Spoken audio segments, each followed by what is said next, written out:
Hello, this is Aunt Kitty, your unintentional life coach, and once again, something horrible has happened in this country, the United States of America, and people are scared. And I got a SOS again from somebody saying she's very upset, and I completely understand. And let's just talk about fear a little bit, and I'm going to answer her question. So, her question is, Dear Aunt Kitty, my husband, Buck, really is a concern that people want to take away his guns. So he is very pro NRA. I, on the other hand, am concerned, why do people have to have semi-automatic rifles? Can you help me with my fear? Well, honey, I'm sorry, what's her name? Yvette, honey. I totally get what you're saying. Look, more than ever right now, it is important to be educated. You have to know the facts of things. I know there's people that's afraid our government's going to take away our guns, but look, let's just face this, folks. If our government really wanted to come after us, they got chemical weapons, they got biological weapons, they got nuclear weapons. Your semi-automatic rifle ain't going to do a whole hell of a good, given that. So let's just consider that maybe that is just what they say, the spin that's put on news to try to keep these gun companies making a whole ton of lot of money. Now, I don't have no problem if you want to hunt, whatever. That's your business. Maybe you need to support your family for food, or you're doing it for sport. I frankly can't stand it. I still am horrified and traumatized after seeing Bambi. But anyway, that's your thing. But I do not see why anybody needs to have a gun that's semi-automatic or can just, kill 50 people in a few minutes. It's just ridiculous. But you got a husband who thinks different than you. So you got to look at it from his side. He's afraid. You got to deal with the fear. You're afraid. You got to deal with the fear. Now look, we all got fears. But there's stuff that we can be afraid of, that we can do something about, and there's stuff that we just have made up in our head. So we got to separate fact from fiction, and we got to look at that fear. A lot of us are just fear junkies.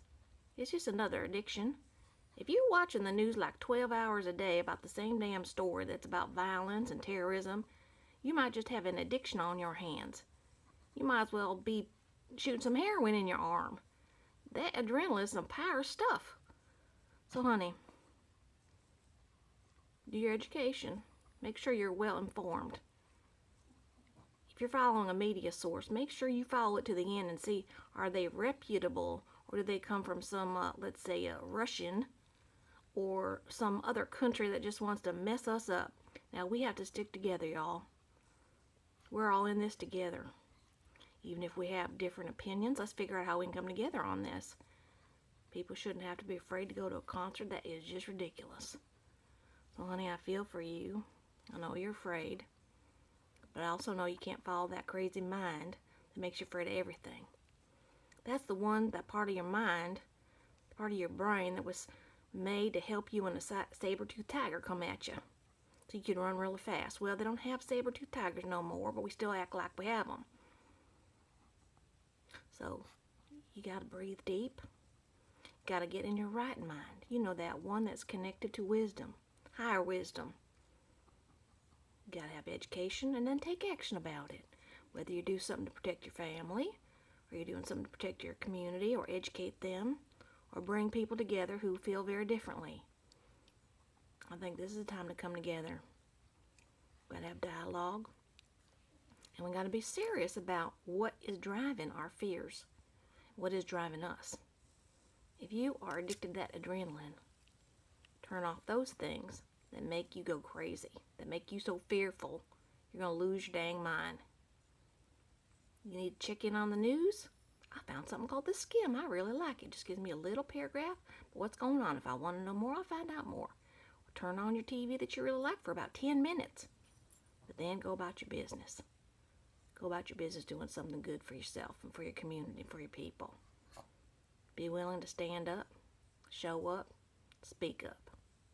This is your life. This is your country. This is our people. We got to stick together, honey. I hope that helps you, Yvette. Love to you and your husband, and I hope we all come together now.